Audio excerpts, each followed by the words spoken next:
6 ہجری میں حدیبیہ کے مقام پر مسلمان اور قریش مکہ کے درمیان ایک تاریخی معاہدہ ہوا۔ اس میں ایک شک یہ تھی کہ یہ معاہدہ 10 برس کے لیے ہے۔ اس دوران کوئی فریق دوسرے پر حملہ نہیں کرے گا۔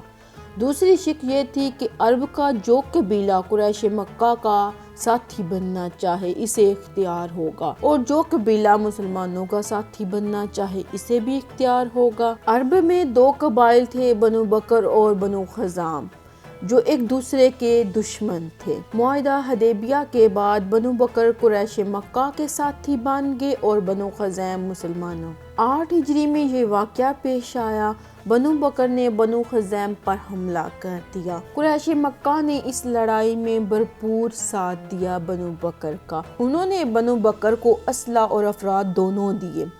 بنو خزام کے بہت سے افراد قتل ہوئے۔ اس قبیلے کے کچھ لوگوں نے حرم پاک خانہ کعبہ میں آ کر پناہ لے لی، لیکن بنو بکر کے لوگوں پر اس قدر خون سوار تھا، انہوں نے یہاں آ کر بھی بنو خزام کے افراد کو قتل کر ڈالا۔ قریش مکہ کا بنو بکر کے ساتھ مل کر مسلمانوں کے حلیف بنو خزام پر حملہ اور ان کے بے شمار لوگوں کو قتل کر دیا۔ یہ صلح نامہ حدیبیہ کی واضح خلاف ورزی تھی۔ بنو خزام کا سردار عمرو بن سالم اپنے 40 افراد کو لے کر مدینہ پہنچ گیا، نبی صلی اللہ علیہ وآلہ وسلم کے پاس۔ اس وقت رسول صلی اللہ علیہ وآلہ وسلم مسجد نبوی میں تشریف فرما تھے۔ عمرو بن سالم نے آپ صلی اللہ علیہ وآلہ وسلم کو بنو بکر کے ظلم و ستم سے آگاہ کیا اور آپ صلی اللہ علیہ وآلہ وسلم سے مدد مانگی۔ آپ صلی اللہ علیہ وآلہ وسلم نے قریش مکہ کی طرف حضرت زمر کو قاصد بنا کر بھیجا۔ اس خط میں آپ نے یہ تحریر کیا، قریش مکہ 3 شرائط میں سے ایک شرط قبول کر لے۔ پہلی شرط یہ تھی کہ مسلمانوں کے حلیف بنو خزام کے مقتولین کا خون ادا کر دیا جائے۔ دوسری شرط یہ تھی کہ قریش مکہ بنو بکر کی حمایت سے الگ ہو جائے۔ تیسری شرط یہ تھی کہ یہ اعلان کر دیا جائے کہ صلح نامہ حدیبیہ ٹوٹ گیا ہے۔ قریش مکہ کو جب آپ صلی اللہ علیہ وآلہ وسلم کی شرائط پڑھ کر سنائی گئی تو ان میں سے ایک سردار نے کہا، ہمیں تو صرف تیسری شرط منظور ہے، یعنی ہم حدیبیہ معاہدہ توڑنے کا اعلان کرتے ہیں۔ مکہ مکرمہ مہاجرین، صحابہ اور رسول صلی اللہ علیہ وآلہ وسلم کا آبائی شہر تھا۔ اس شہر کی گلیوں میں ان کی بچپن اور جوانی گزری تھی۔ اللہ کا گھر اس شہر میں تھا۔ صحابہ اکرام کو اپنے وطن کی یاد ستاتی تھی، نیز بعض صحابہ اکرام کے عزیز و اقارب بھی ابھی بھی اسی شہر میں تھے، اس لیے اس شہر کو فتح کرنا ضروری تھا۔ مسلمانوں کا قبلہ خانہ کعبہ ابھی تک قریش مکہ کے کنٹرول میں تھا، وہاں ان کے بت تھے۔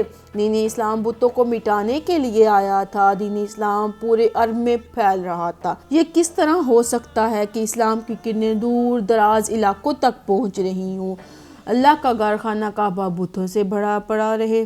رسول صلی اللہ علیہ وآلہ وسلم کا قاصد جب لوٹ کر آیا، جب قریش مکہ کا جواب لے کر واپس مدینہ آ گیا تو اب قریش مکہ کو احساس ہوا کہ حدیبیہ معاہدے کا توڑنے کا اعلان کر کے ان سے سنگین غلطی ہو گئی ہے، کیونکہ اب مسلمان ان پر حملہ کر سکتے ہیں۔ انہوں نے فوراً ابو سفیان کو سفیر بنا کر آپ صلی اللہ علیہ وآلہ وسلم کی خدمت میں بھیجا تاکہ وہ آپ کو بتائے کہ ہم معاہدہ حدیبیہ برقرار رکھنا چاہتے ہیں۔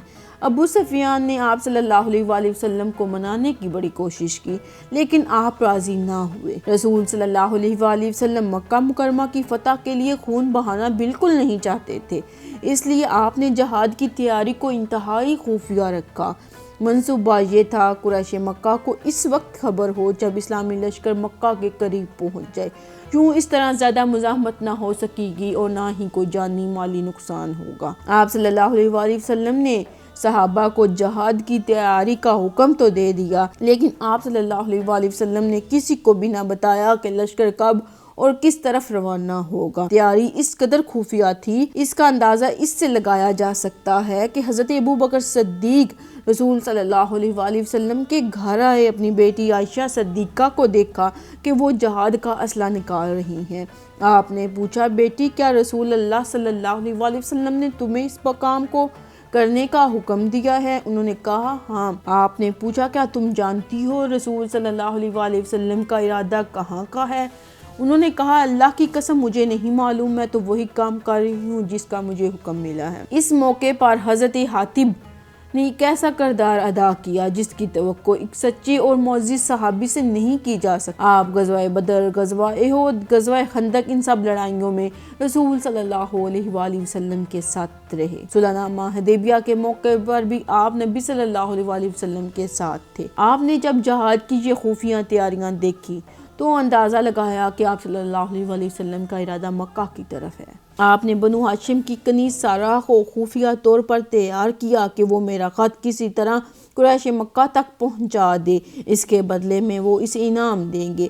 حضرت حاتب نے قریش مکہ کے نام خط میں یہ لکھا، رسول صلی اللہ علیہ وآلہ وسلم کا جنگ کا ارادہ معلوم ہوتا ہے، جنگ کے لیے اسلحہ اکٹھا کیا جا رہا ہے، مجھے یہ نہیں معلوم کدھر کا ارادہ ہے، لیکن اس تیاری کو دیکھ کر میرا خیال ہے کہ نبی صلی اللہ علیہ وآلہ وسلم کا یہ لشکر مکہ کی طرف جانے کا ارادہ رکھتا ہے، یہ تم پر حملہ ہوگا، اس لیے تم بھی جنگ کی تیاری کر لو۔ یہ عورت خط لے کر مکہ کی طرف روانہ ہو گئی۔ آپ صلی اللہ علیہ وآلہ وسلم کو بازریہ وحی اس خط کے بارے میں خبر۔ آپ صلی اللہ علیہ وآلہ وسلم نے حضرت علی، حضرت زبیر اور حضرت مقداد تینوں کو بھیجا اور انہیں بتایا کہ تمہیں اس جگہ ایک عورت ملے گی، اس کے پاس ایک خط ہوگا، وہ خط لے کر واپس آؤ۔ تینوں صحابہ روانہ ہوئے۔ حضرت علی فرماتے ہیں ٹھیک اسی مقام پر ہم نے اس عورت کو دیکھ لیا، اس سے خط کے بارے میں پوچھا تو وہ صاف مکر گئی، اس کے سامان کی تلاشی لی تو کوئی خط نہ ملا۔ اب ہم بہت حیران اور پریشان تھے، اس سے خط کیوں نہیں مل رہا؟ اللہ کے نبی کی زبان سے جھوٹ تو نکل نہیں سکتا۔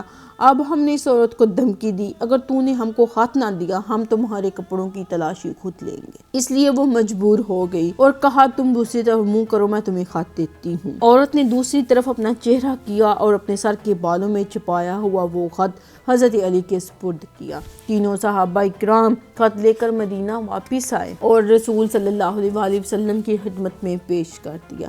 جب خط کھولا گیا تو اس تحریر کے نیچے حضرت حاتم کا نام دیکھ کر سب کو بہت حیرانی ہوئی۔ دربار رسالت میں حضرت حاتم کو طلب کیا گیا۔ آپ نے ان سے پوچھا کیا تم نے یہ حرکت کی ہے؟ حضرت حاتم فرمانے لگے یا رسول اللہ، میرے بارے میں جلدی نہ کیجیے، خدا کی قسم میں اللہ اور اس کے رسول پر دل سے ایمان رکھتا ہوں، نہ میں نے دین بدلا ہے نہ میں مرتد ہوں، یہ کام نہ میں نے کفر میں کیا ہے نہ کسی اور وجہ سے۔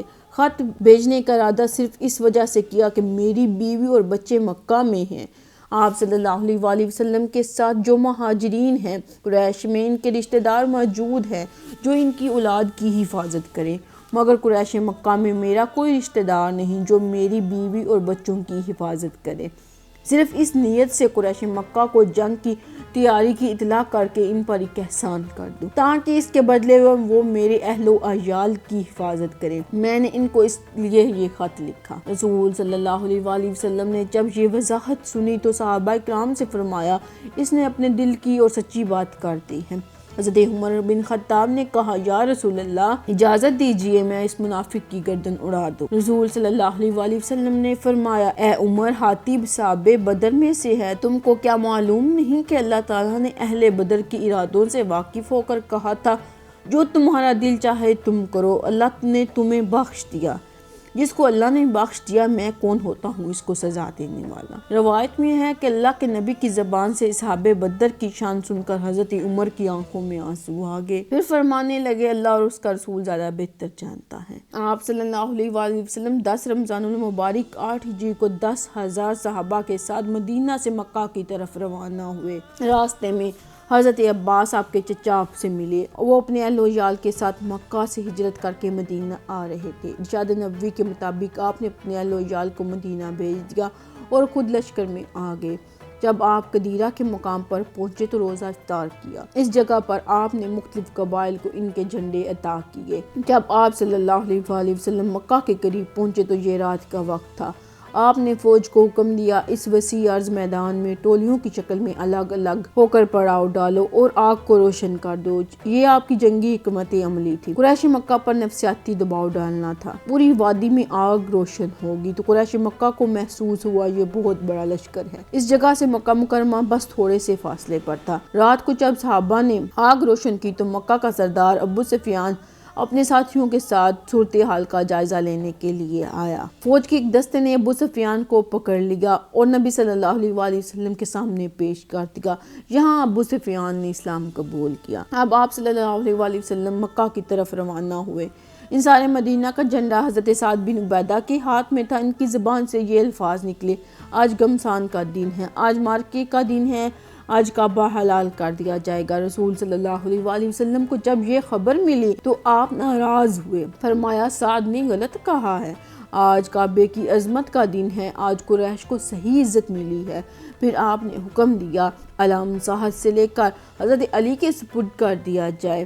آپ صلی اللہ علیہ وآلہ وسلم کی طرف سے یہ اعلان کر دیا گیا: جو شخص مسجد حرم کی حدود میں داخل ہو جائے یا ابو سفیان کے گھر چلا جائے یا اپنے گھر میں داخل ہو کر دروازہ بند کر کے بیٹھ جائے تو اسے امن ملے گا، اسے کچھ نہیں کہا جائے گا۔ آپ ایک طرف سے داخل ہوئے اور دوسری طرف سے حضرت خالد بن ولید کو حکم دیا کہ دوسری طرف سے وہ داخل ہوں۔ قریش مکہ بے بس ہو چکے تھے، مزاحمت نہ کر سکے۔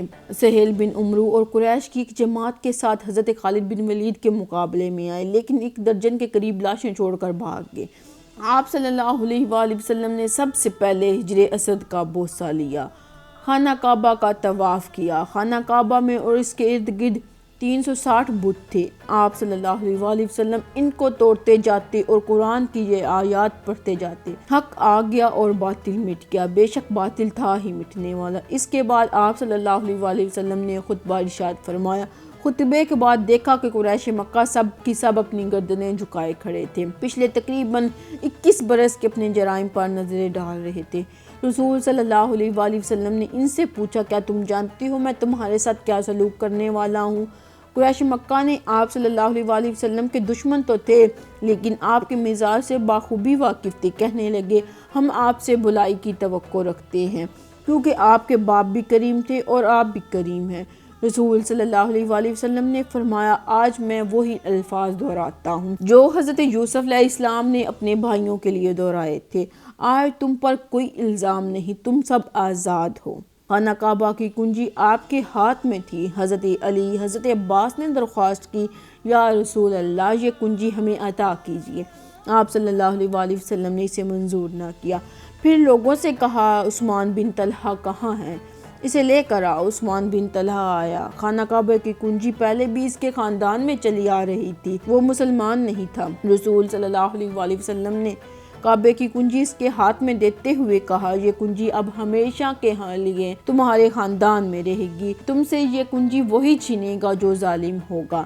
ایک روایت کے مطابق جب رسول صلی اللہ علیہ وآلہ وسلم مکہ مکرمہ میں اپنی دعوت کا آغاز کیا، کعبہ کی کنجی پہلے بھی عثمان بن طلحہ کے پاس ہوتی تھی۔ وہ سوموار اور جمعرات کو خانہ کعبہ کا دروازہ کھولا کرتا تھا۔ ایک دن رسول صلی اللہ علیہ وآلہ وسلم نے ان دونوں دنوں کے علاوہ یعنی جمعرات اور سوموار کے علاوہ کسی اور دن خانہ کعبہ تشریف لائے۔ عثمان بن طلحہ کو خانہ کعبہ کا دروازہ کھولنے کے لیے کہا۔ اس نے نہ صرف انکار کیا، بڑے سخت لہجے میں آپ صلی اللہ علیہ وآلہ وسلم کے ساتھ گفتگو کی۔ رسول صلی اللہ علیہ وآلہ وسلم نے کہا: اے عثمان، ایک دن آئے گا جب یہ کنجی میرے اختیار میں ہوگی اور میں جس کو چاہوں گا دوں گا۔ یہ سن کر وہ کہنے لگا: شاید اس دن سارے قریش ہلاک ہو جائیں گے۔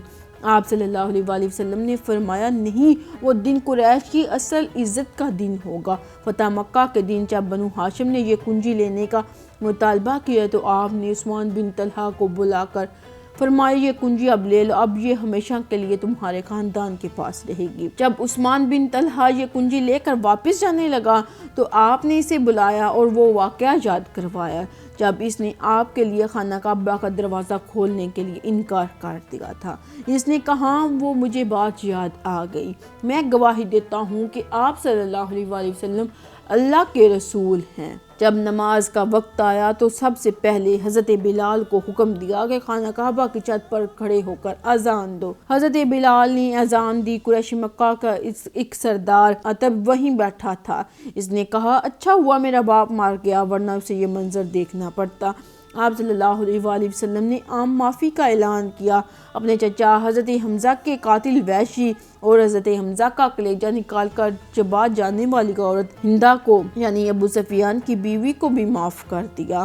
وحشی کو صرف یہ کہا کہ میرے سامنے نہ آیا کر، اس لیے کہ تمہیں دیکھ کر مجھے اپنے چچا کی یاد آ جاتی ہے۔ صرف 3 افراد کو قصاص کے طور پر قتل کیا گیا۔ مکہ مکرمہ کی اس عظیم الشان تاریخی فتح کے دوران صرف 15 افراد قتل ہوئے۔ ان میں سے 12 وہ تھے جو اتنے بڑے لشکر سے ٹکرانے کی حماقت کی وجہ سے مارے گئے، اور باقی 3 قصاص کے طور پر۔ اتنے کم جانی نقصان کے بدلے میں اتنی بڑی فتح حاصل کرنا آپ صلی اللہ علیہ وآلہ وسلم کی بہترین جنگی حکمت عملی کا منہ بولتا ثبوت ہے۔ پورے عرب کا مذہبی مرکز مسلمانوں کے قبضے میں آ گیا۔ سرزمین عرب میں شرک کی جڑیں ختم ہو چکی تھی، لوگ جوک در جوک مسلمان ہو رہے تھے۔ فتح مکہ اس لیے اشاعت اسلام کا سبب بنا۔ عربوں کے ذہن میں ابھی بھی وہ واقعہ بالکل تازہ تھا جب یمن کے حاکم ابرہہ نے ہاتھیوں پر بیٹھ کر مکہ پر چڑھائی کی۔ اللہ تعالیٰ نے اس لشکر کو خود تباہ و برباد کر دیا۔ اب عربوں نے سوچا اگر محمد حق پر نہ ہوتے تو آپ کے لشکر کا بھی یہی انجام ہوتا۔ آپ صلی اللہ علیہ وآلہ وسلم اللہ کے رسول ہیں، اس لیے اللہ نے آپ صلی اللہ علیہ وآلہ وسلم کی مدد کی۔